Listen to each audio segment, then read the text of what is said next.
Welcome back to Playing to Win, and today's guest is someone who doesn't just talk about values, she builds brands from them. Susan Allen is the co-founder of Here We Flo, a radically ethical, sustainable, fun, feminine, flirty personal care brand.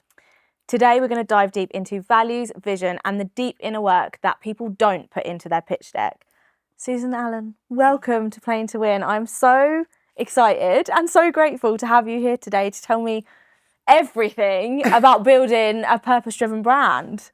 I am excited to be here. Most people know you as the co-founder of Here We Flo. But what part of your story and your identity do you feel that people either don't understand or don't even see? So I think that if people see me now, or if they know of me, it's probably because I've been tricked into being the face of the brand, even though I am a super introverted person. And so they probably wouldn't know how much of a deep thinker, organizational nerd, that this is technically my third role in the business. So I was our original chief operating officer, and then I was chief people officer, and now I'm chief brand officer. And I was very comfortable being in the background and sort of running things in the back. And I value that time though, because I set up all the foundational things for the business. And you know, you'll see this too as sort of Ray grows and you hire more people into the team, that you have to let go of those things that you feel very comfortable doing and let someone else come in and sort of like specialize in those things. And you then have to stretch and grow as a leader of the business. And so I've been experiencing a lot of that, particularly with this role. And what I've been told by other people in the team is that they'd never think that I was nervous when I do these things and go and do panels or keynotes or any of those things.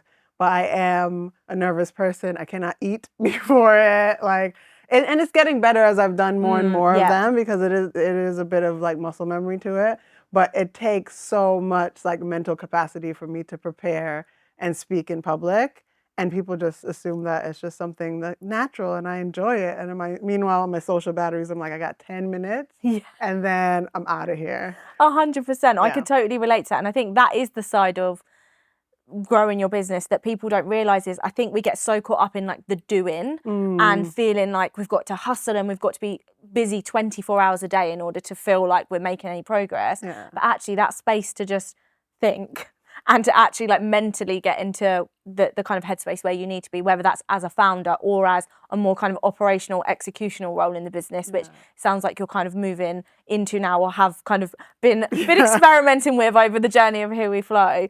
And yeah, I think that's a part of things that we don't necessarily see, and we can, it's so easy to get caught up in like that real hustle culture, which is so toxic. But how have you found the shift from being the visionary creative founder, obviously there's you and Tara who've kind of done this together, to actually having to step back a little bit and be like, I'm actually not the CEO, I'm actually chief brand officer, chief people officer, whatever it is instead? I think that was a real transition for us, you know, because before it was Tara, she's my co-founder, but she's like not even my work wife, she's my wife. She's like I call her my platonic soulmate. Like we really are, and it's been that from the beginning, because we met doing our masters at the London School of Economics, and we were sat next to each other, Alan and Chandra, and basically we're instant best friends, and got the idea for the business maybe the second week of classes. So literally, like, Flo and our friendship has just grown simultaneously. And there is no separation. It's really a stream of consciousness. So if we're having a phone call, it can span everything from like what the cogs are on the products to what's the latest Netflix show that we're reading, or what Sarah J. Maas book we're on, to, you know, what we're listening to, and then again back to like a marketing campaign. And it's just like that. We can literally be on the phone for hours and hours. Less so now that we have 5 kids between us. But I mean, back in the day, I think the longest we've ever stayed on the phone together was like 7 hours, and it's because one of our phones died. I think that is so lovely, and I think it's also such a testament to like the power of female friendships.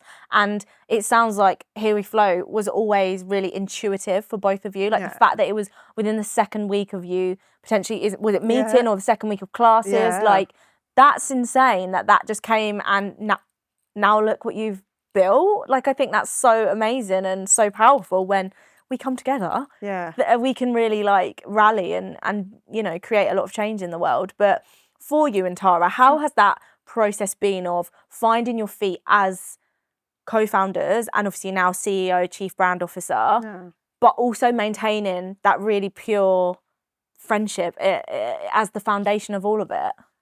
I think what makes us great friends and great co-founders is that we've always had really great communication, and we have such a profound respect for each other and really valuing each other. So like Tara is a genius, like quite literally. Her ability to like download and just like process so much information and then like give it back to you, like the point so clearly, the way that she's able to teach other people. So she is like our sustainability maven, right? She will read 200-page white papers. She's always looking for, you know, the next green innovation that we can bring into a product or bring into the company.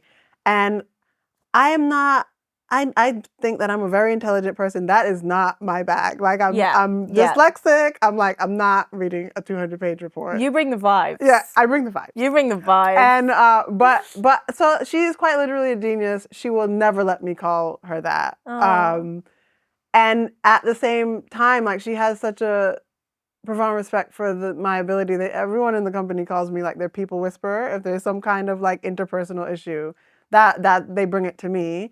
And I am able to really sort of understand the psychology of people, understand their motivations, and like advise on how you sort of resolve conflict. Now, me myself can be quite conflict avoidant, and that's something that I've grown in. Yeah. But like I could always understand and sort of see the three sides of the story and figure out what needs to be done to sort of come to reconciliation. So we both really respect each other's strengths and weaknesses. And so we are able to like resolve our own conflict and just call things out when it's like she's had she basically has 3 under 3 right now. Whereas like I have a 7-year-old son and a 4-year-old daughter. So it's just a different, we're both parents, but she feels like she learned a lot from me watching me parent Benji and Simone.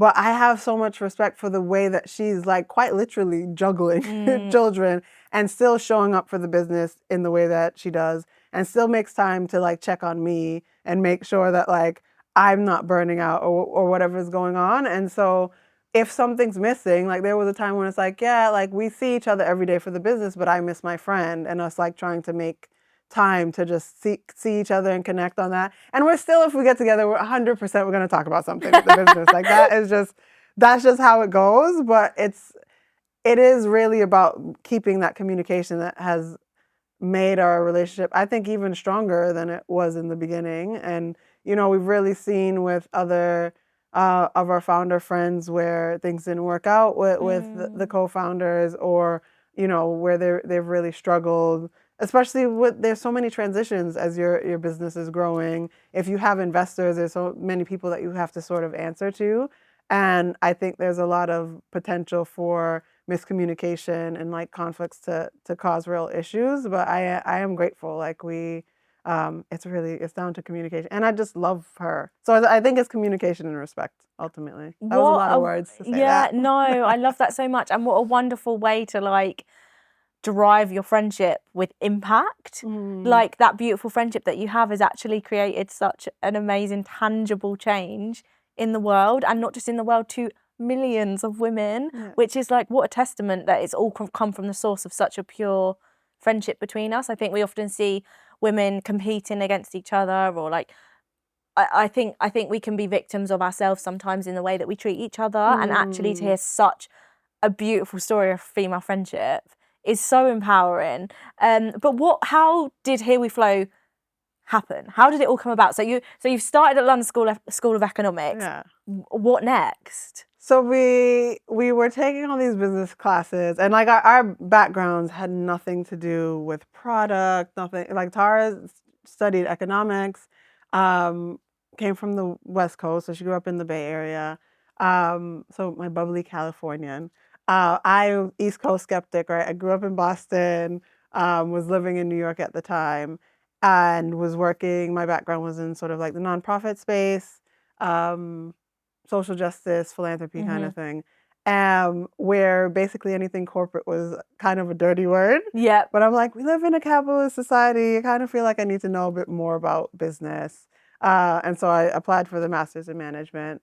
Tara was working in the music industry, singer-songwriter, had deals in like Germany and Japan, but everything about her career was controlled by men.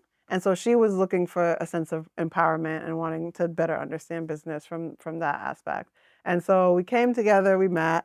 As I said, instant best friends. We're now going to the bathroom between classes. And I'm like, we're doing all these case studies on all these businesses, and they're all led by men. And I'm like, you know what? Forget the PayPal mafia. And this was before Elon Oh, God, and the current state of things. Yeah. But I'm like, forget the PayPal mafia. Let's start the feminist mafia. And that was really about having a business that could be good, be a positive force for change, and still be really successful, and still, be really, have all the success and have all the money, but really still be affect change for the world and for the larger community, right? And so Tara's like, yes, absolutely. She's a raging hippie hipster, practically invented kombucha kind of vibes, right? Half her head was shaved at the time. And she's like, yes, down to make the feminist mafia. What's our moneymaker gonna be? Like, what's the business? And she was having a hard time finding organic tampons. So this is like 11 years ago. You had to go to like a Planet Organic or Whole Foods. And when she was living in LA, there's a Whole Foods on every corner, right? Yeah. So it's very accessible. But here, there's like 6 or 7 in London. I think they're all in London, in fact. So it's just not easy. But you were looking at other categories, and if you wanted a plant-based milk or organic fruit or veg, clean beauty, all these other things had a more sustainable, better for you option. Except for your intimate care, you were stuck with some corporate brands I will not name.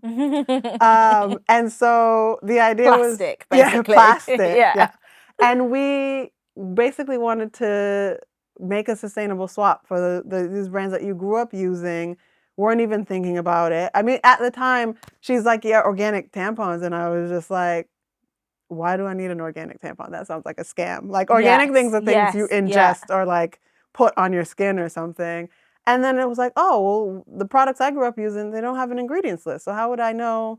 I assumed it was cotton, but no, it's really rayon and other synthetic fibers, right? And so probably because we were in business school, we were like, right, product strategy is sustainable, accessible, affordable, adorable. And then on the brand side of things, which I love, the vibes. The vibes. Like the products that were there, even the organic products, which we have so much respect for those products because they pioneered the way for this to even exist and have an option. But it wasn't going to have that mass appeal because it looks very sustainable, right? It's like it's cardboard, it's flowers, it's daisies. It's not very like empowering. And it wasn't Instagrammable. It wasn't the vibes for us in our mid-20s. And so we really wanted something that felt like, had that spirit, like that best friend conversation we were having in the bathrooms. So that's why you have the bright colors, why it's in an ice cream tub. It's playful, it's cute. Like you would put it on your Instagram, or you would leave it out on your counter in your bathroom. 100%. And so the vibes were funny, feminist, and fierce. That was like the brand vibes. And so we walked out of that, like terrorized our 17 male classmates by constantly talking about tampons and pads for the next 17 months. And then Tara did her dissertation on the case for the business. Took a couple years to like get the courage up to actually start the business. Classic female traits. Should we really do this? Does anyone really need this? And then we did a Kickstarter. We raised £14,000 and made 6,000 of the ice cream tubs. and literally sold them into our local shops in Hackney and Islington, where we were living, and just spent 2 years like finding product market fit. Like WH Smith Travel, we had an incredible buyer there that was like, I know you guys are going to be the next big thing. You're going to smash it in Tesco and Sainsbury. I want to list you first. And at the end of 2019, we got the account with Boots, and we're like, we're a real business now. And so start of 2020, we raised some funding and hired our first 2 employees, and just have been hustling through every economic crisis, COVID, like supply chain crisis, wars, cost of living crisis, whatever it is that's happening now. But yeah, just it's made us really resilient as like founders, as a team. We have an amazing 20-person all-female team. One day we will hire a man. We really, it's so interesting. Like we really try to recruit people in, and then there's just like, I remember we had a national account manager that got to like second stage interviews, had an amazing interview, and called the next day and was like, I just don't think I can sell this product convincingly. Oh, and it's like, yeah, and I guess it's kind of like a product of the product in a sense, but also like but women sell razors all the time. Completely, right? and I think it shows an opportunity for men to maybe step forward and embrace this space a little bit more and realize that, you know, every woman needs this product, so it's not a niche thing to talk about. It's literally the, you know, the foundation of our healthcare. And also, it's really interesting that you said that, because on a previous episode with an earlier guest, she was saying how she's at the same stage, so she's at 20 people now, and she'd like really looked into the data around this because they're all very similar to her, all female, like the majority female.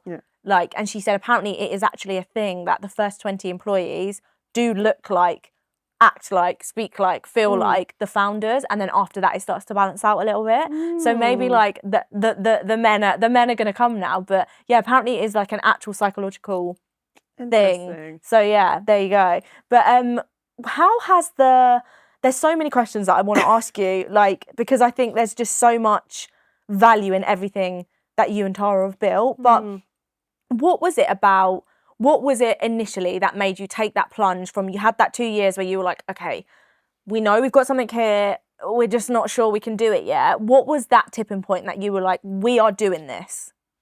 So I think one of our classmates who was in that initial sort of like cadre of early investors, he was so conservative. And we had, I think we were having lunch with him, and he like opened the tampon in the middle of the restaurant. But he was just really like, what are you guys waiting for? Like, you need to do this. And for someone who had gone from being so skeptical and sort of like freaked out by like the idea of this, and I was just like chatting about periods all the time in an academic setting, to being like, you need to do this and I'll give you money to help you do it. I think that was really like, okay, we just need to go then. Like, let's do it. So I think that's a really clear like tipping point in my head. But I think we had talked about it so much. It felt like we'd always been working on it, and it had been 2 years and we still hadn't let it go. It's like, let's just try it. What's the worst that can happen? Like, we'll see. Maybe people will love it. If people don't like it, then it's a thing that at least we can say that we tried. Yeah, absolutely. And we loved working with each other, and we sort of said, like, Tara says this all the time. She's like, I have best friends that I grew up with from the time I was small. Same case for me. Would not start a business with anyone. And it's no shade to any of them, but it's like, it takes a really particular set of skills, to quote Liam Neeson from Taken, to do this, like, and to do it well. And yeah, it takes like a certain level of like appetite and comfort with ambiguity, because like, and just also accepting like, I don't know exactly what I'm doing, but I'm going to try and figure it out, and assume that like what I need will come to me to help me get there. And that has so much been the case for us. I think if we just put good out into the world, and good will come back to you. And that's very much been a case for us and like a testament to what we've been able to achieve for sure. Yeah, I think that's so amazing. And I think as well, it is that thing of knowing that you're doing it with someone who is 100% in this with you. You're like in the trenches together, and your friendship will always come first. And I think that's so powerful in like being able to then like find the yin. You're like the yin and the yang that like make it work together, and that's not the case in all friendships, and not all friendships are meant to be that. But to be able to do that and scale to where you are, you were clearly meant to come into each other's lives for a reason. And the fact that you're both American as well and came here to do it. It's so confusing for people when we're like, it's great British brand. But also like how mad that it was the lack of British sustainability and like the lack of it being embraced over here that you two were like, nah, we got to fix this. Yeah. Second mover advantage, you know. Yeah, 100%. No, I think that's amazing. It's been incredible. Yeah, good. I'm glad. I think it has to be worth it.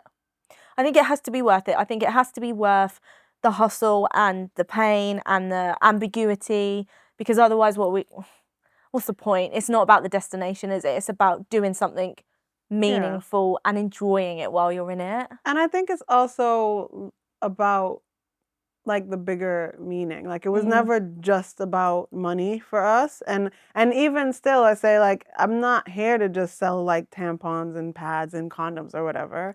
What I care about the most is making sure that the world looks different. Like our vision is to create a world where people feel crazy confident in their messiest moments.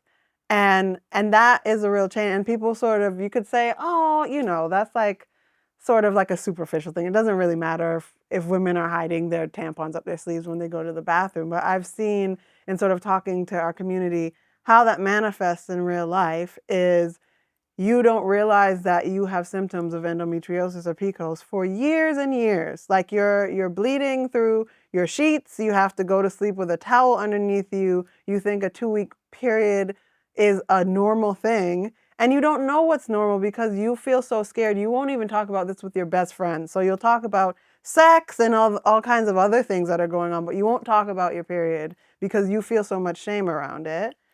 And then, as we know what the statistics are and how under-researched women's health is, then you will need to ask for a second, third, and fourth opinion at the doctor because they haven't been properly educated about this so that you can get that diagnosis. Like endometriosis is taking 7 years on average to get a diagnosis, and it's such a debilitating condition. Yeah. And that's where that shame and stigma, how that manifests and like affects people in real life. And it's why I'm so, it's got the introvert in me out here like becoming an advocate. I think that it's so important, and I think that's more important than selling anything is us being able to get that message out, get people educated so they understand their own bodies, like, and how to care for themselves, the power that their body has, and the power of community for us to make this change happen. So that's me on my biodegradable soapbox. But I think that's really what Tara and I connected on as well, is that larger mission and having that bigger vision. Like we really want to bring, in general, positivity in how we operate as a business. And so where you're saying not having this cattiness or whatever, like we're friends with like Wooka, who also makes period pants, right? And it's not, I think Ruby is incredible. She's one of the most incredible women I've ever met. You don't have to compete because us as sustainable brands are like 2.5% of the market, right?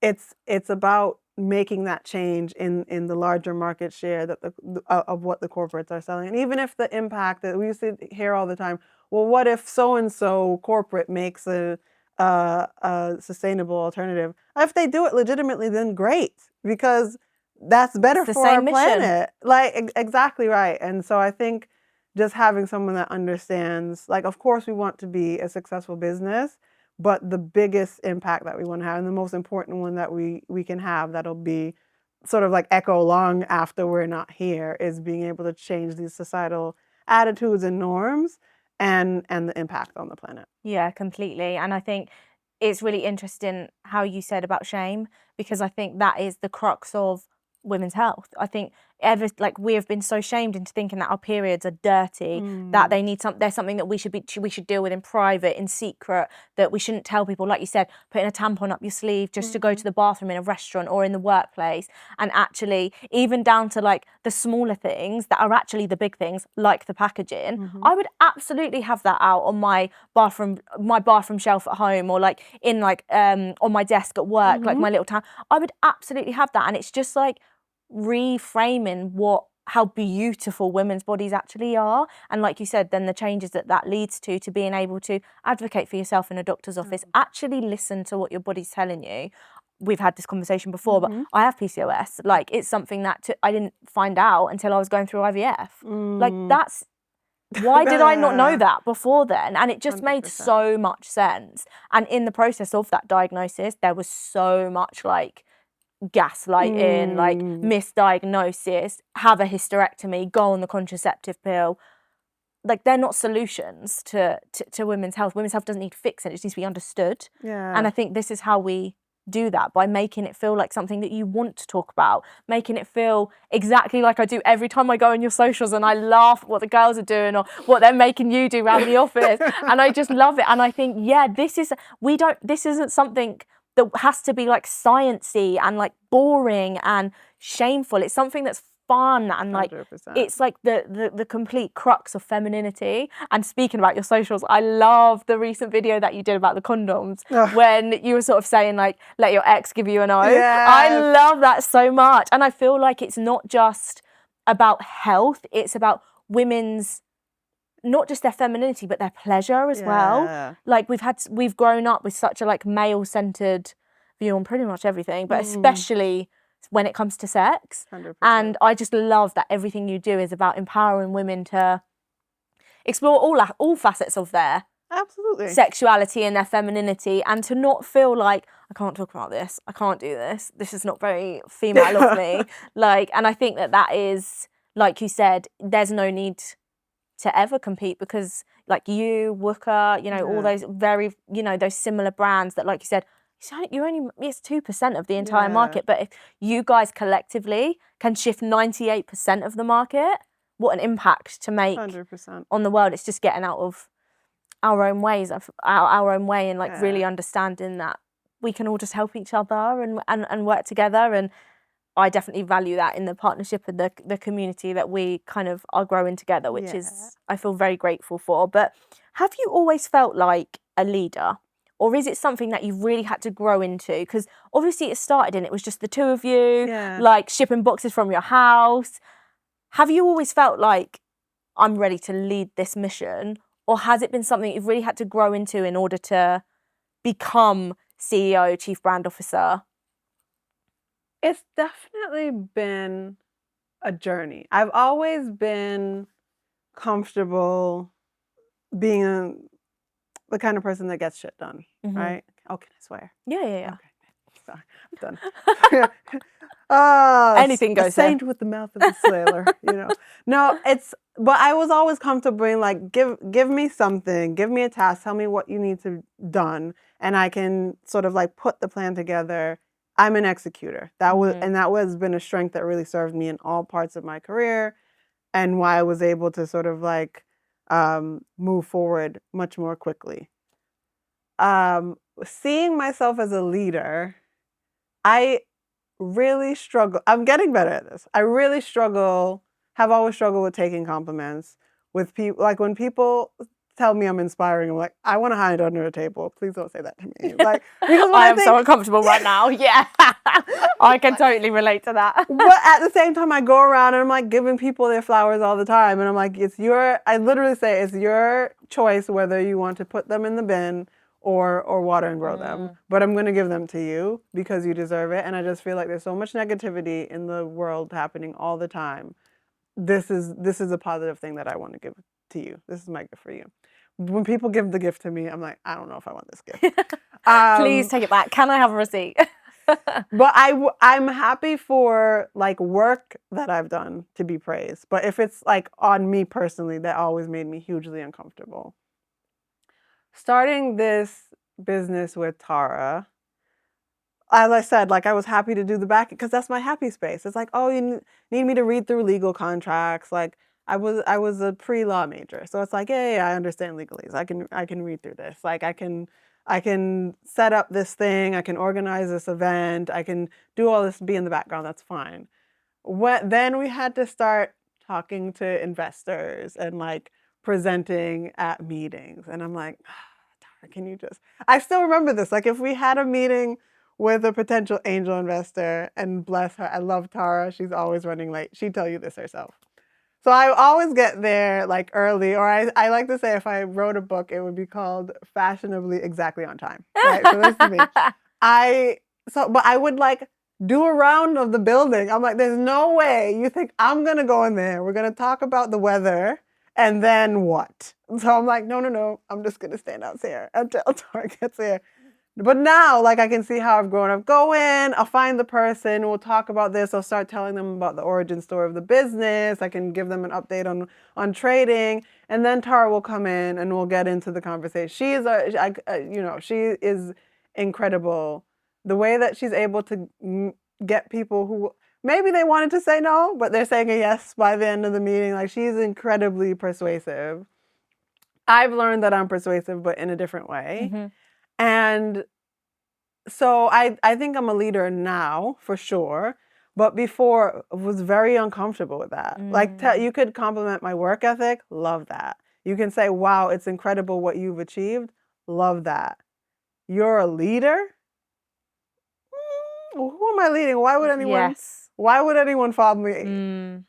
Very, very, very weird. I'm getting better. I'm getting better about it. I think it is a process, right? It's an identity process as well of going from, we just did this like, and not necessarily realising the scope and how like you are leading, and you're not just leading a business, you're leading a category. Like, it's massive, and it is hard to like wrap your head around sometimes of just what it is that you've are creating in the process of creating the mission that you're leading, and having to then show up, like you said, you've got a team of 20 now, having to show up as like a senior leader in that business. And yeah, it's not easy. It's not easy to do at all, but it sounds like you're smashing it. I think that's what's helped too, is like having the team sort of be a mirror, and it's very easy for me to see the growth in other people and them then saying, well, I feel like I can do this thing because I've seen how you've grown, and I know how scary this used to be for you, and now I see you doing like keynotes in front of hundreds of people, and if you can do that, like, yeah, maybe I can do it too. And so that's what's helped me, of course, is like not thinking about myself, but thinking about the impact that it can have on other people. But I still just like, I just can't think about myself too much because it's a bit weird. Yeah, I know what you mean. But you have to have your flowers at some point too. And it sounds like you're getting to a place of being able to receive them for all the hard work that you've put in. But I mean, my name means lily, so I'm meant to have flowers. Yeah, 100%. That's lovely. When we talk about values, it's clearly, as we've discussed, and it shines through so brightly in everything that Here We Flo does, like even down to the social content. Like, it's so strong that this is a purpose-driven brand. But what values are kind of non-negotiable for you in the business when you're looking at kind of the day-to-day running of it? Yeah. So we have 5 values that we've recently updated them because obviously the team has grown. And when we first did it, there was like 4 of us. And so we had a couple of sessions, one in December and another in March. So they've been updated. But it's authentic self is the only self.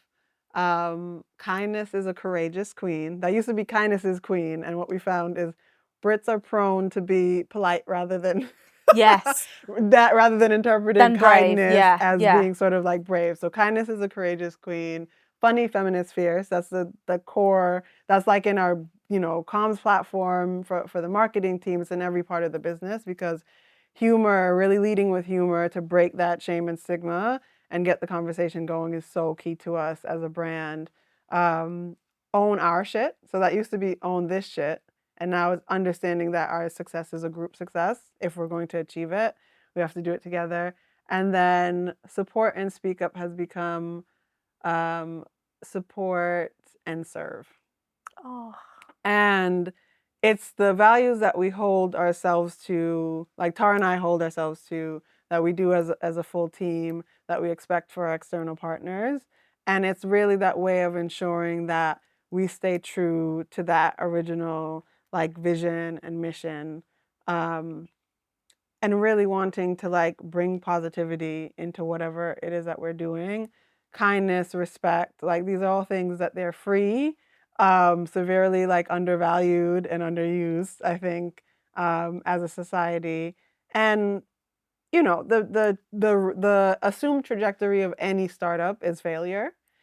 And so Tara and I have always operated in a way that like we can sleep at night, and if things should go left for whatever reason, we feel really proud of everything that we've been able to achieve, and it's because we've done it the right way. So that's really how we try to live those values, and we use them in everything from like when we put a job ad out through to like performance evaluation.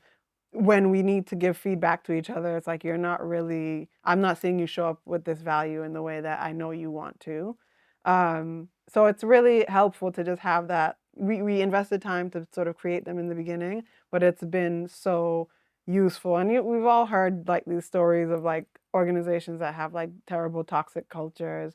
And I think it's because people don't spend the time to really um, outline like what it is, what are your values, because they will emerge by default. But if you take the time to really design them and utilize them repeatedly, like it just makes your company so much stronger. Yeah, I completely agree. And as coming from a FTSE 100 background, I can definitely resonate with the good and the not so good part of company values. And I think it's so interesting that we've kind of seen a wave recently, and I don't think it's kind of slowing down at any point of people actually rejecting corporate employment and going, I'm going to try and do something by myself now. And I think we're seeing a lot more empowerment, especially with women, of that doesn't work for me anymore.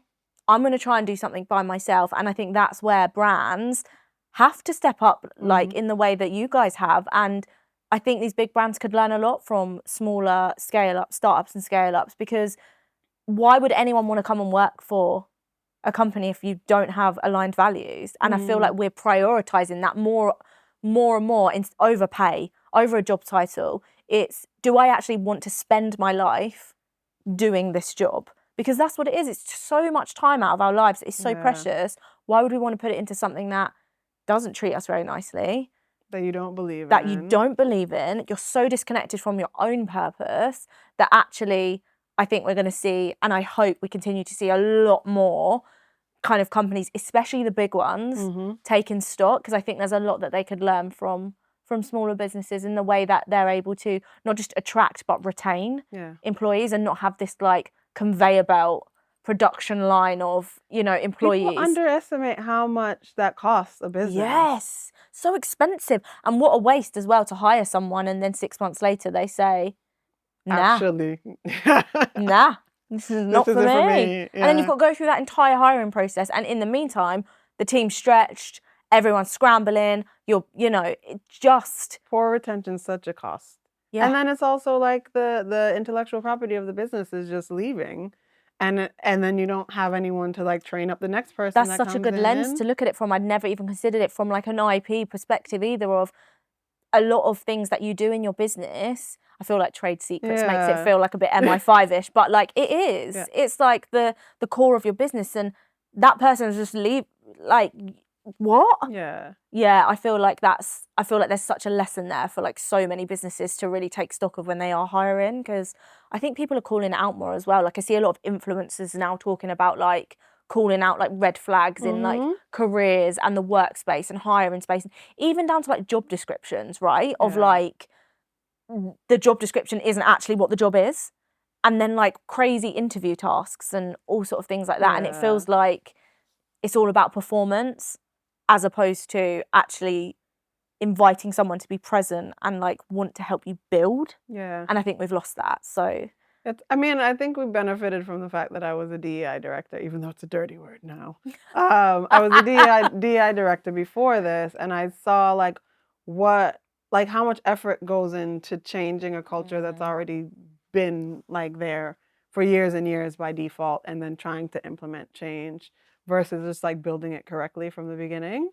And just you have to have that open communication. So we get anyone in the business can raise something. We have our sort of like internal committee on culture on site, the Cozy Club.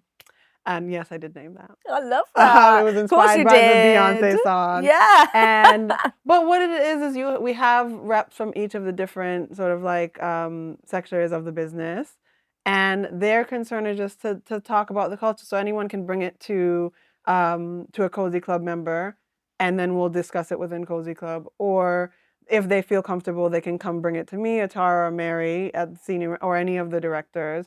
And then we also have like an anonymous thing on Slack where they can send it in if they want it to be sent in anonymously. But being able to sort of receive that feedback and figure out some things we can address, some things it's like we'd love to do this thing, but we don't have enough money to do it right now. But when we're a bit bigger, it's top of the list to sort of address.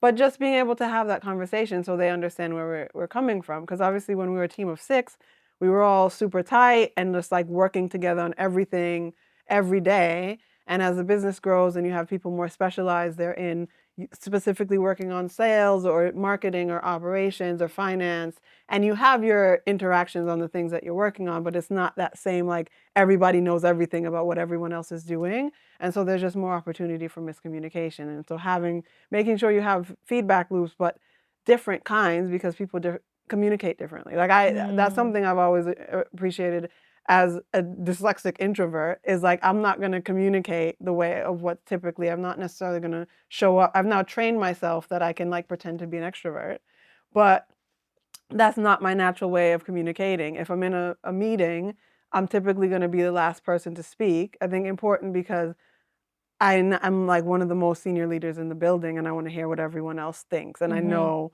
even as we have kept the structure as flat as possible, if I say something, it's taken with a different weight than if someone else says it. So I want to hear what everyone else actually thinks. I think it's also important to be able to recognize that, like you just have. Like that's really important. Like that in itself is something that a lot of leaders aren't even aware of. Yeah, but it's a real thing. And then also just like I know that I need time to like hear what's happening and think things through before I'm able to give an opinion. And so allowing other people to like take this away and you can send your feedback in afterwards. I always have multiple routes because everyone's feedback is really important. But you might not be able to just like listen to what's gone on for 20 minutes and give me an answer right away, because that's not how your brain works. That's not how you do your best thinking. And I think it's also about diversity of how people sort of like process information and are able to feed back. But you get a different kind of feedback from that person. It's a different perspective. And it's really important. That's what makes things really strong. So even when we're like coming up with marketing ideas for something, we always drop it into the general channel so everyone has, and like our ops director is Belle.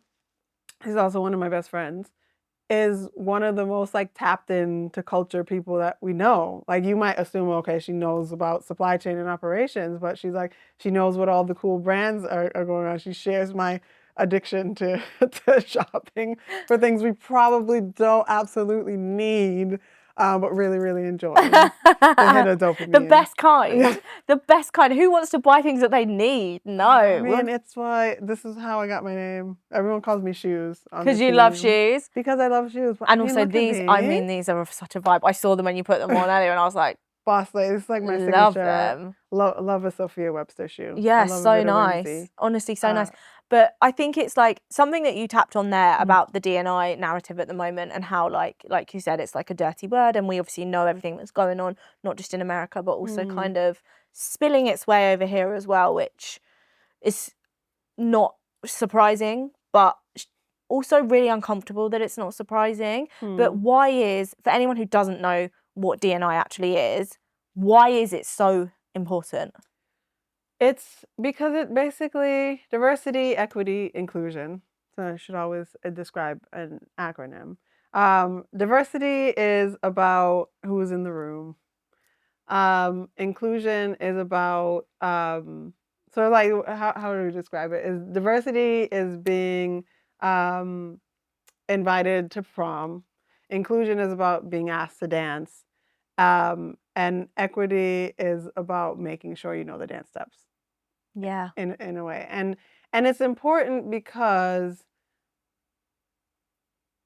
like, it makes, for one, from a fairness perspective, right? You don't want anyone to feel like they are not welcome or able to engage with anything that's going on. As a business, you're making products usually for everyone, right? And so even if we're making products for women or people with periods, like, yeah, men are not going to need to use tampons, but we need to make different kinds of products. That's why we have so many pad SKUs. That's why we have period pants, because everyone's flow is different. So there's diversity within women and people with periods. And so we need to make enough products that addresses all those different need states. If you only think as a business about, if I just think about me, then I just make non-applicator tampons. Yes. Period pants. Yeah, I liners. totally get what. Yeah. And how is that supporting? If you can't do that and then say that you're for all people with periods, right? Because you're not addressing all those needs. That's why it matters from a business perspective. I think from a human perspective, and I'm feeling quite like passionate about this as well, because we've seen the sort of trans community be really demonized when there's such a small percentage of the population.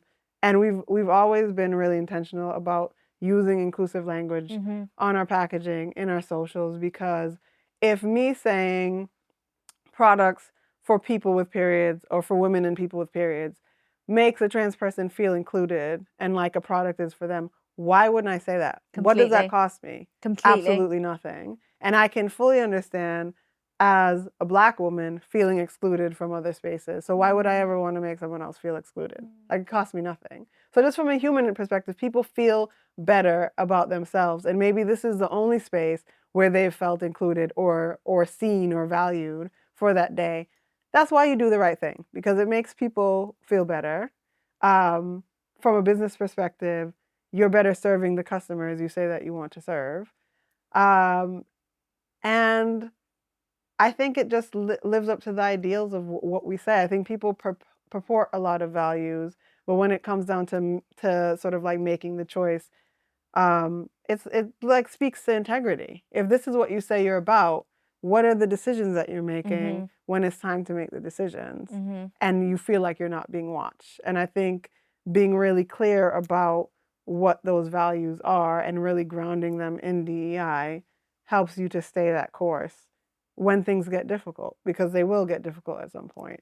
And we've seen, you know, with Trump sort of coming into office and everyone sort of like abandoning these values, were they ever your values then? Yeah. You know? Completely. And I think as well, really, this is like a completely different angle, but I'm loving it. Something that I think is really interesting as well is that a lot of people, when you take, they either, especially, and you can definitely speak to this way more than I can, but especially in American culture, is a lot of values seem to be grounded in religion, and not necessarily religion in the purest way as to what it was intended to be. And when you look back at, you know, scripture and like history, how religion was about community and acceptance and, you know, caring for the poor. Yeah, exactly, like love thy neighbor and like all of that. And it feels like that has been completely hijacked and then dressed up as living with God and doing as God wants. And that's really difficult to get your head around, especially as, like you said, your experience as a Black woman, my experience as being part of the LGBTQ community is really difficult to swallow when it is dressed up as something that is meant to be so loving as religion. And I think when we talk about values, if that's what people's values are built on, is like a toxic distortion of religion, where does that leave? Where does that leave us? Yeah. Like, I don't know where the next step is, but it's really interesting seeing what's happening in America, especially from a women's health perspective, around like the reproductive rights and Oh, it's Handmaid's Tale, 100%. took the words right out of my mouth. Literally, like, it's, you know, and it's so interesting. Again, I literally was talking about this on TikTok the other day around Handmaid's Tale, and I was sort of saying that it's not just casual viewing anymore. This is like a call to action, as in, like, this is not, it may look like, you know, dystopia, but what's actually happening in it is real. Like, these things are, this is just like a few steps ahead of where we currently are. And I think that's what's so terrifying about it, especially for, you know, we're in the women's health space. We understand how important it is for women to have access to healthcare, whatever that looks like. And autonomy over their own bodies. That's exactly what it comes down to, isn't it? It's being able to advocate for yourself and make choices for yourself, regardless of whether anyone else thinks that that's the right decision to make or not. And I think being in this space, we obviously have maybe like a heightened level of awareness because we're in it day to day and we're doing the research, and, you know, we know a lot of the data behind it. But in what ways has being in this space allowed you to kind of tap into your own body a bit more and your own intuition a bit more? And have you learned different things about how powerful your own body is from being in this space and doing this work? I mean, I generally knew there was a menstrual cycle. Yes. Right? But it's really understanding, which I think what is so beautiful about what you're doing with Ray, right? It's like biohacking your period. Completely. Basically. That's exactly what it is. But so it's like, yeah, you know, there's these different phases and that's fine. But it's like, I have to learn things a different way if I'm going to teach other people. And so we have Dr. Ramsey is a US-based doctor. She's in New York, and she's an adolescent physician and sort of like an influencer herself. She started during the pandemic really talking about sexual health, because she's like, these kids are out here. They're still having sex. And regardless of whether you want them to or not. And but I've learned so much from her. She has such an incredible, relatable way of like explaining things. And so I've learned a lot from her, like things like I knew about, but really understanding much more deeply about like how your cycle and why I feel so amazing during my follicular phase and like a bit more horny when I'm ovulating and like complete shit during my luteal phase. And I want to murder everyone when I'm PMSing and just like, I just want to lay down and die on day 2 of my period. Like it's, when you understand that, then you can communicate better about what's happening. You can like prepare yourself differently for what's coming up. So it's not like you get to like tap out of your life, but you understand yourself better, and it's just like when I understood that I had dyslexia, right? It empowers you. You still have this thing, but you're able, in a way, it's like my superpower now, because how much time have I saved in recognizing if I need to put together quotes for press or to answer questions for an interview, that I put the questions into Google Docs and turn on the voice typing and just answer the things and then go back and edit it. Has saved me so much time versus me sitting there and trying to think really hard and type everything out. And forcing it to do it the way it should be done, and instead understanding the way that works best for me. And I think the same works for your health. Like, it gives you so much empowerment. If I know that I'm going to feel nervous when I get in front of my doctor, and like I have a master's degree, right? That is such a degree of privilege of being educated. I should be able, I've spoken to billionaires, whatever. But I still feel nervous. I still feel nervous when I go in the doctor's office. So that's why it's, you know, when this passion that I feel about shame and stigma, it's like you can know all these things and still feel nervous when you get in the doctor's office. So how much does another person need to prepare that doesn't have all that knowledge and experience? It's so knowing to write those things down before I go there, so I can explain what my symptoms are and I'm better able to advocate for myself. So it's all those little things that just help you live better. And then I think as a mom, like really working hard to raise a feminist son. So this is, I have answered so many questions about my period to my son this month, because I don't know what's going on, but my day 2 has just been a nightmare. And so on Tuesday this morning, I woke up, was sick because my cramps were so bad, and then took a nap, woke up, had completely bled through my sheets. And it's just like I'm 14 years old all over again. But then the kids come in and like, oh, mommy is sick. What's going on? I'm like, mommy's on my period. And he's like, period? What's that? And I'm like, remember I told you because mommy didn't get pregnant and her body has to get rid of all the blood. And so it has to come out. And he's like, oh, okay. Yeah. I remember now. Oh, I'm sorry you're feeling bad on your period. And then he's like, he wanted to see the blood and he leaves and Simone comes back and she's like, she wants to see the blood on the sheets too. And I'm like, Christ. Do you know what though? What a lovely, beautiful way to explain it and show the realities of a woman's body, but not just that, the source of creation to children. And then it was like, oh, we'd like a third. Because I'm like, I think maybe my uterus is mad at me. It's like, it's time to have another baby because it's the same gap between Simone and Benji. And I'm like, that's not happening. I'm quiet. And they're like, yeah, we would really like, he's like, yes. I think I would name him Dave or Simon. And I'm just like, dude, no. Of all the names. But he's having another. No offense, any Daves or Simons. And then they're like, okay, well, fine. Can we at least have a dog? And Simone's like, yeah, Mom, come on. We need a dog. And I just looked at them and Benji's like, oh, right. You said that we need to be more responsible. And I'm like, yes, I'm glad that someone listens when I talk in this house. And he's like, come on, Simone, let's go do something responsible now. Like, I can't deal with these kids. But it is a very normal conversation to be had completely in my house.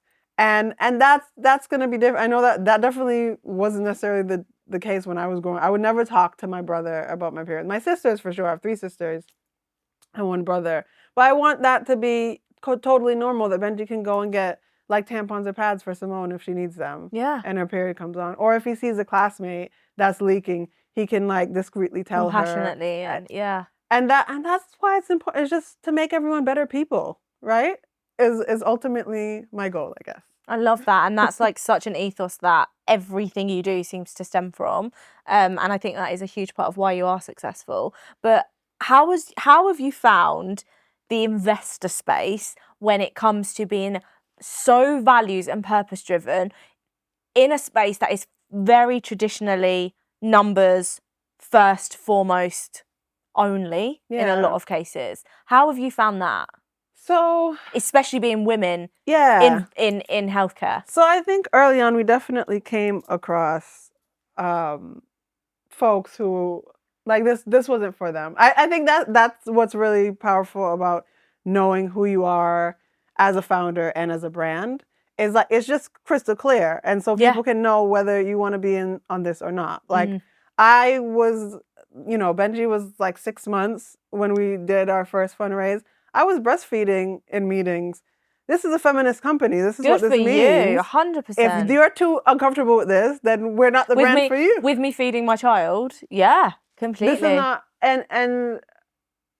and what I think it's done is really attracted people to what Tara and I. We're really intelligent women as well, right? So it's like you have to have your numbers. You have to be clear on what you're doing. You have to have a sound business plan, all of that.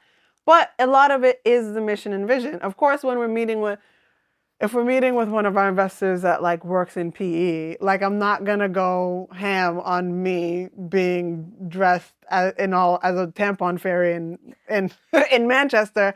That's not what they necessarily care about, right? Yeah. I'm gonna give them a more succinct roundup of what we're doing in terms of marketing, and we're gonna emphasize more around like the business model or market share or whatever. So it's like you have to understand your audience and sort of meet them where they are. That's the brand thing as well, is meeting the customer where they are is what we've always tried to do. But in general, you have to get on board with what Tara and I are doing, right? We're not going to change.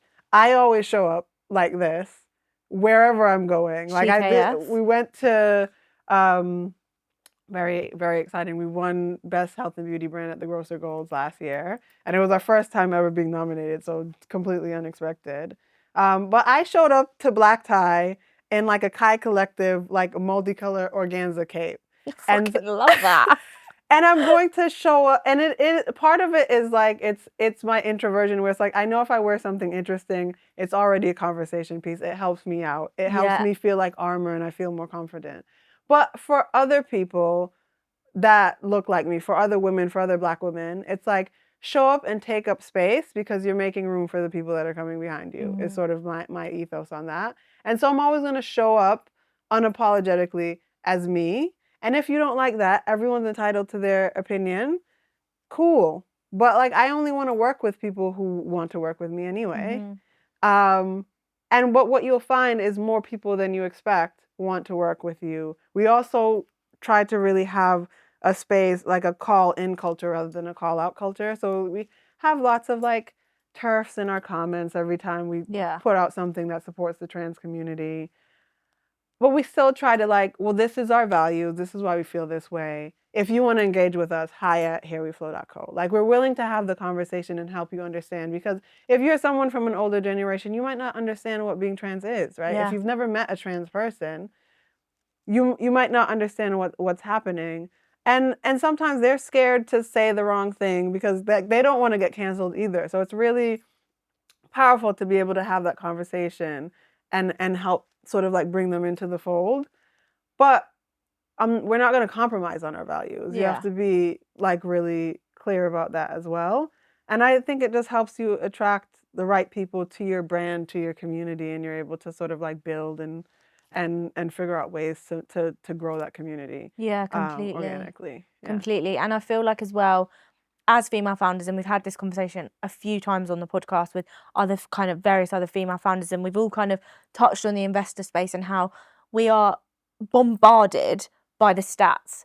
Everywhere we look, only 2% of funding goes to women, even less so for Black women, you know, ethnic minorities and LGBTQ, you know. What you and Tara have achieved has completely gone in the face and gone against all of that data, because you've both done it together and you've managed to raise significant amounts of funding from investors. How important has that been for you to almost like, yes, the stats are really helpful in educational spaces, but actually I assume you guys have had to ignore it and go, because you can't walk into a pitch, right? This is how I've kind of, you can't walk into a pitch thinking there's 98% chance this is not going to work. Yeah, no. You can't. No. It's really, so how have you guys kind of, have you had to put the blinkers on a little bit? Yeah, I mean, I think we believe in what we're doing. Yeah. And when we just make the best case. And I think ultimately people are attracted to really strong brands. People like to laugh. People like the performance of it. Like they like to see other people be successful and want to be part of a successful story. So I think it is like, Tara's phenomenal in being able to put together a pitch and as I said, is really convincing in that very sort of like outward persuasive way. I've learned so much from her in being able to do that. And I guess my strength is being able to sort of like read the room and understand the psychology of what someone is looking for. And so if you come in and you're dealing with like a very cerebral person that cares deeply about like the sustainability of the product, or someone that's very heavy into the numbers, but you come in and I'm all like feminist mafia. Yes, like that's not going to work for them too. So I think it's a lot of preparation that goes into it, and we just learned so much along the way of doing it. And how we pay that forward is like giving advice to other people. So when I have other founder friends and it's like, okay, I'm going to raise my first angel round, I'm like, right, let me give you the CFE, what we call the clean forwardable email. And you outline your bullet points in this way and approach them. And then you want to have an in-person meeting and really take them through the vision and the business plan, and also ask them questions like, how do they like to angel invest? You know, what value are they looking to bring to the companies that they're working with? What are other companies they've invested in that are in their portfolio? Because some angels invest purely based on like ideals. So they don't care about the money or the returns at all. They almost look at it as like charitable giving in a way, right? They want to put their money into something good.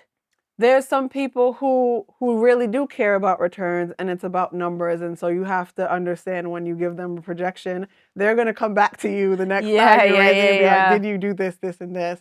And that flexibility is not there. There's some people who care about this wider vision and impact or are really driven about sustainability. It's all sorts of things. And so I think the strength of really starting a meeting where you do your research beforehand so they can understand that you're a prepared person and you're serious about what you're doing, but really asking them like their thoughts. It puts people in a space where it's like, okay, wait, let me think. And they value what you're doing too, and they feel valued. So it's I think, yeah, and sort of doing that and really looking at it's much easier to do when you're angel investing, where institutional is a different beast completely. And it's quite terrifying, that space. That has been, and that's really where a lot of those stats are coming from too. Yes, so I think it's understanding your own business and what will work best for you. Because as like a paper products, fast moving consumer goods, we were not ideal for VC funding, right? They want multi-billion exits. They're very attracted to tech. Now AI, they're very trend driven. Yes. So now everyone's obsessed with AI. They were all into NFTs when that was the hot thing. And so it's understanding, okay, we're better suited for like growth equity, PE, family office, and then understanding what the stats that we need to reach and like the levels we need to get to as a business before we can approach that kind of investor. But also reaching out to them and building relationships beforehand. I think that goes for anything that you're doing, because you never know, then you're able to be helpful for them in different ways, whether it's like providing products for an event that they have coming up, or just one-to-one being like, oh, here's, for us, we send products to anyone that we engage with, because like putting the products in the hands of people is the best way to sort of convert them to a more sustainable product and help them understand, oh, I can use something that's better for my body, better for the planet, and that still works and feels good. And it's really keep holding that line of efficacy and sustainability has been really important for us from the beginning for that reason, because you can have the most sustainable product, but if someone uses it and leaks, they're never going to use it again. And they might not use another sustainable product again. This is it. This is completely it. And I think it is about that, like finding your own path. Yeah. And it doesn't necessarily look like someone else's. It doesn't necessarily look like the Instagram version of investment or, you know, growing a huge scalable business. It might not look like that. It might look like something very different to that. And it's fine. I think it comes from, especially as women, having the courage to go, okay, I'm going to figure out my path and I'm going to listen to me and have a bit of, you know, check in with my intuition a little bit as well. And okay, everyone's telling me that I need to get investment and I need to do this, but is that even right for me? It might even be right. Some businesses, investment altogether isn't the right route to go down. And, you know, did you and Tara have that moment when you were like, are we going to get investment? Do we need investment? How did you kind of reach that point where you started raising your first fund? Early stage, like we were contacted by VC because you had like Lola and the other companies in the States that were D2C and raising millions and millions of dollars. And so VC here was like, yeah, but it was very much focused on D2C, which we've been omni-channel from the beginning, but we were very focused on retail because Tara did the research and knew that was how most people bought their period care. Yeah. So it didn't make sense. You were never going to have a sustainable business model doing the D2C thing. Did these VCs want to listen to us? No. And that was something that was really frustrating. Like they've come to the meeting and they don't even want to touch the product. They just want to see what like our Shopify statistics were or whatever. And you know, one of them we talked to and they wanted to give us £400,000 for like 35% of the company, which would have been a very bad decision to make. Stop it. But I mean, that's a lot of money for someone to throw at you, and like someone else might have taken it. But we had a conversation like, what are we gonna do with £400,000 right now? Yeah. Like it's like we're in like 30 local shops in Hackney and Islington. We have one product. Like, what are we gonna do with that? And we could have taken it, gotten a really fancy office, like really cool couches. There's still this vision of having the Here We Flo office that we'll have one day. You know, when we're profitable and we've done all these things, but it's sort of understanding like we're like really finding product market fit right now, and we know that we need to do this thing. It's not D2C, and being able to say no to that. But this is what I mean, the power in knowing like the vision and what it is that you're doing, because things like that could be super tempting. It's like, well, I could quit my job right now and we'd both be able to have a salary and we could work on it full time and who knows what could happen. But it's like, if you have an investor that's wanting you to go in a direction, that money comes with strings, as everything does. And so, yeah, we were sort of like clear on that point. And it was when we met with Tesco, actually, I think when we were like 6 or 7 months old as a business. And we came in with our little tampon tub and we were like, yeah, this is it. And they're like, that's great. Where's the rest of the product line? And we're like, oh, you know, we're working on the combo pack of the day and night pad. So we're like, yeah, we have this combo pad box that's coming soon. Like, we hadn't even thought of the liners yet. And they're like, okay, so you're gonna need to come back to us when you have like a real line. And they ended up listing like one of our competitors instead, who had funding and had like a full line.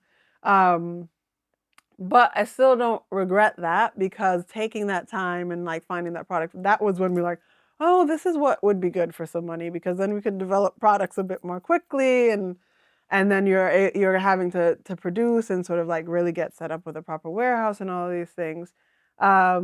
And so we raised like a small angel round. I think we raised like $50K from that classmate that I mentioned, and then one of Tara's friends from uni, my mentor, and like two of her friends that just put in like a small ticket to sort of put this together. And like we really stretched that because we weren't taking salaries. We were both still working other jobs. And then Tara sort of like came on full time initially, and I would take a year's maternity leave from my day job at the foundation, take 3 months and then work, which was like, it was so different from Benji's to then Simone's, when we were like in the middle of a fundraise and like all these things were scaling. Like, it's all good things that were happening, but it takes a lot of time and energy. And now I have 2 kids. Like, I have a 3-year-old who's like, why is this little potato taking up all my mommy's time? And then Simone's just like, milk, right? Like, she needs milk. And I'm like breastfeeding her while I'm taking calls. And it was just a bit insane, actually. But like, how great we had our fractional CFO at the time that was supporting us on the fundraise. Like, after a call, it was her and Tara, and I was like, I'm fairly certain my brain is melting and I'm 20% asleep right now. I don't know what I just said on that last call. Like, I'm not okay, right? But I'm in a space where I can say that to my co-founder. Whereas like if you were in another job, you could never say that. No. And that's what I love about the company that we were able to build, where we can be, that's what we mean by being your authentic self. Like, how are you actually? And, you know, the CFO was like, look, she had kids, but she was like a year and a half ahead of me, but her kids were the same age. And she's like, you're in peak hell right now. What we're gonna do? We're gonna get you on the Bubble app. We're gonna get some childcare in there to take Benji out of your hair. And you just need to get through like the next 6 weeks, and it's gonna be such a step change. And like it was hugely helpful. Where like I couldn't imagine what I would have done if I was like working like back at a full-time job, or if I was in the States. I wouldn't have had a year off. I would have had 3 months off if I was lucky. And yeah, so we've just been through so much as a business, but it's just being really clear on what we're doing helped us know when we needed to fundraise, when, and being able to sort of like make those right decisions. Do you feel like a lot of the right decisions have always come from intuition, as opposed to force, like that example? That, how easy would that have been to go, we'll take that? And I imagine a lot of people do that, and then actually step back in a few years and go, maybe that wasn't the right thing to do, and maybe that wasn't, but I over that someone else's vision made mine feel less significant, and I didn't have the self-trust to believe that. And how important has that intuition and self-trust been for you as like a muscle for you and Tara to build? Yeah, I think having each other has been really powerful. That like, checkpoint, that touch point. I think it can be hard if you, And that's why, so even if it's like not a co-founder, but having, I always tell people, like, find your people and keep them close, because like the entrepreneurship journey can be very lonely, and you need to have people who you can like be honest and bring like warts and all, because whenever outside of that circle, you're always having to sort of like frame things because you don't want to create a sense of panic, or you want people to receive it in the way that they're able to go off and do what they need to do. Like my team is incredible, but they don't need to know when I'm having an identity crisis as this co-founder and leader as a business, because that's not that's not helpful to them. That's not going to inspire confidence in them. I'm transparent when I'm on the other side of it, because then I can give them the lesson. But I don't need to invite them in mid-panic. That's what Tara and Mary, our COO, is for, right? So it's really having that safe space for yourself to go and like share the doubts. And then you have someone that can like mirror back to you and say like, I hear all that and that, but some of this is just like poor self-talk. This is a real concern, but these are the tools you have to address those things. And this is why you need to be confident. Like, you're really nervous about this thing, but remember the last 3 times that you faced something similar and how you stuck to your guns and how that worked out. And I think it's helpful to have someone that can mirror back and help you find that confidence. And it's easier to do that when you have someone in your corner versus like trying to convince yourself on your own. Yeah, completely. And how lovely that when you maybe might fall out of that like intuitive mindset of like, this doesn't feel aligned with what we said we were going to do, that you have Tara there to be like, let's just take a pause, and vice versa. I'm sure she probably has moments too where she's like, girl, you need to help me. You got to pull me back from the brink here. Like, and that's what's so lovely about doing it with somebody else and not feeling like it's all on your shoulders.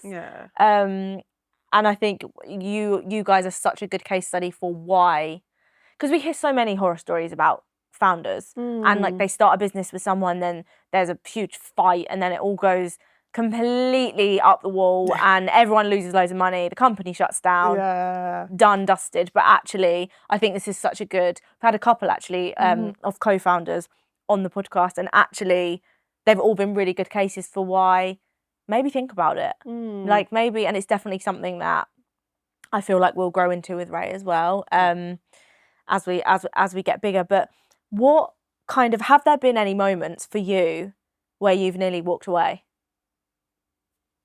Never.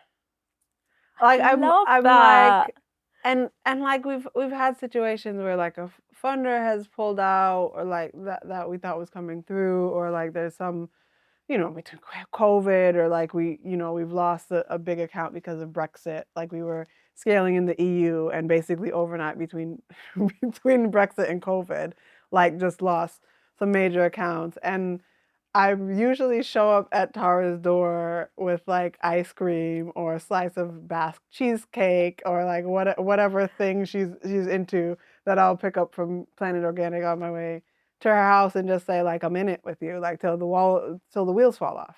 It's the two of us together. Like, that's my wife. You don't abandon your wife when shit goes sideways. You gotta but I think my belief in this company is so strong, and also just what I'm saying, like, we've survived so much as a business. So even when this thing came up with the tariffs, it's like take 10 or 15 minutes or overnight to like have a cry in the shower, or just be like, what, are you fucking kidding me now? Yeah. But then come back together, and these are the things that we're going to take. These are the backup plans we have in place. Here's the 5 investors we're going to call that has like an expertise in this, that we can get sort of like their advice on what to do and move forward. And I think that's what makes us so powerful as founders now, is that like we don't sit in panic. We're like, we take the moment to be like, WTF, and then it's like, okay, and now what are we gonna do about it? And I think like a lot of people might sit in the panic or might give up, but that's just like, we're quite resilient people anyway, just like life has forced us to do so. and like we just brought that into the business and into our friendship. So I can say no. There have been times when it's like, give me like, strength. are we ever gonna get into grocery? Like, what do we need to do? Like, who do I need to sell a kidney to? Like, to just get the shot or, but walk away. No, like I believe in it so much, and I think there's a real balance that like when you're feeling down, something really good or positive happens as well. That just like reminds us why it is that we're doing it. And like we had a launch event at Sleazy Pizza because a sexual wellness brand XO went into Tesco in March, and so we had this kickoff event. And afterwards, one of our like longtime customers who I had never met came up to me and just talked about how much she loved the brand. She's been using us since we started. She's going to school here but lives in Dubai, and it's really expensive with the shipping charges and everything to buy products off of like iHerb.com where we sell on in that. And so when she comes for school, she brings an extra suitcase and buys like months worth of Flo to fill a suitcase with Flo. That's making me feel really emotional, but in like a really good way. Yeah, to take back with her to Dubai so she can have her, like that's how much she loves the brand and loves the product. And like something like that is just so powerful. I tell that story all the time now because I'm just like, what do you mean? Because I'm still like when I walk into a Boots or a Tesco, like my husband do you get like a jump scare and you're like, he's tired of me coming in and it's like, oh, I go to the aisle and I still fix the products. Just you know what I mean? It's like I take pride in my brand because I really believe in it and I want it to. Oh, how many times have some people walk by me in the aisle of Boots and I'm down they probably think you work there. All the product, and it's just like, but it means so much to me that our products are in that aisle, and so I hope it's why, like, you know, Tara and I are still on each of our like major accounts.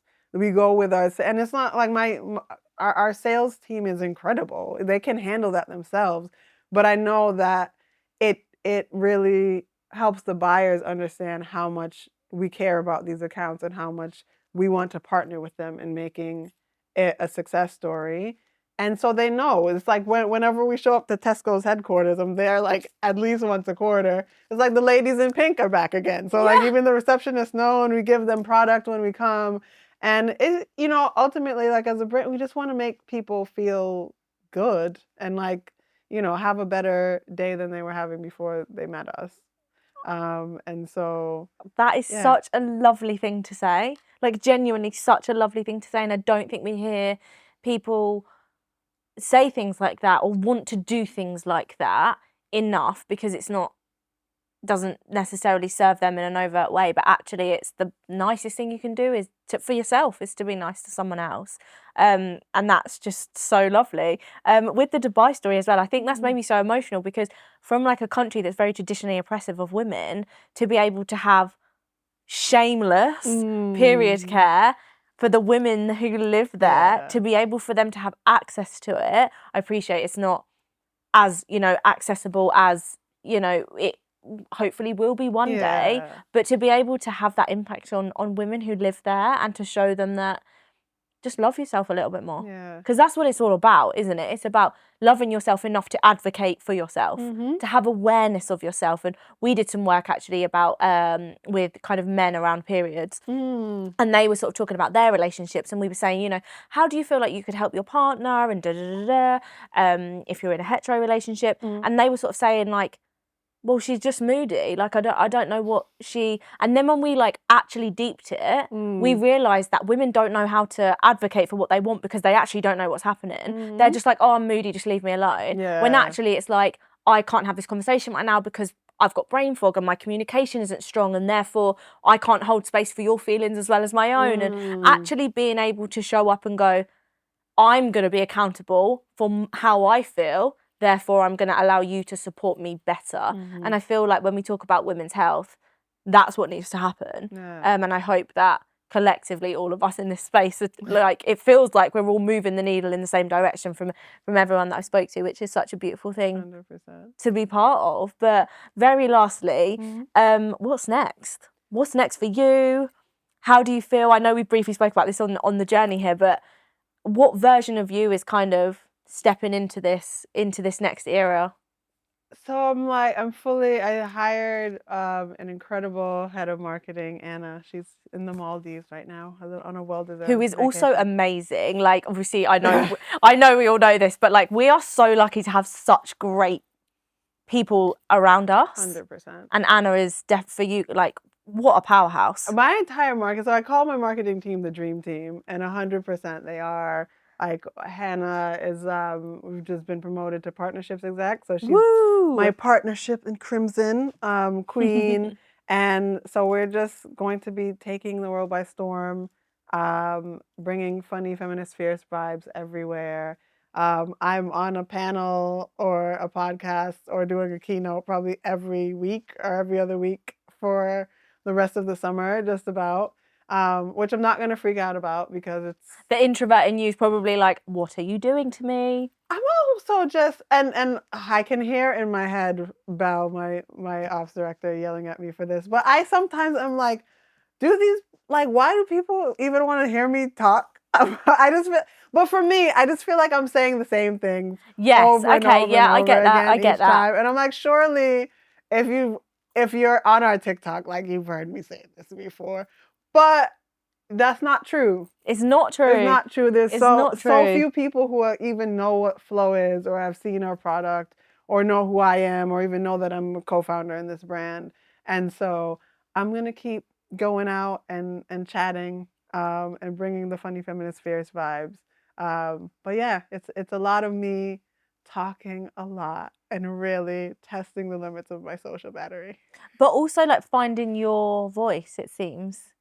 Yeah. And having the bravery to use it. And like you said, I'm sat here soaking everything up like a sponge because you obviously know where I'm at in my journey. But there are hundreds of thousands of people who are also on a journey similar to mine, maybe slightly dissimilar to mine, who there is so much value in what you're sharing that we can't find anywhere else. That's why I started this whole podcast, is to have these kind of conversations. So I hope that gives you your flowers today. Yeah, I'm gonna really invest in my personal brand actually this year, and so I'm starting a new TikTok. I think the name's gonna be Here We Flo Shoes.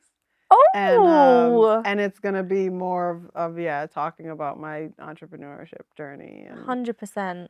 and my thoughts. I think you've feelings more than earned the right to share your story. I think you didn't need to earn it in the first place, but you know, you've definitely surpassed most people's definitions of success. So yeah, you should take that moment for yourself and be super proud.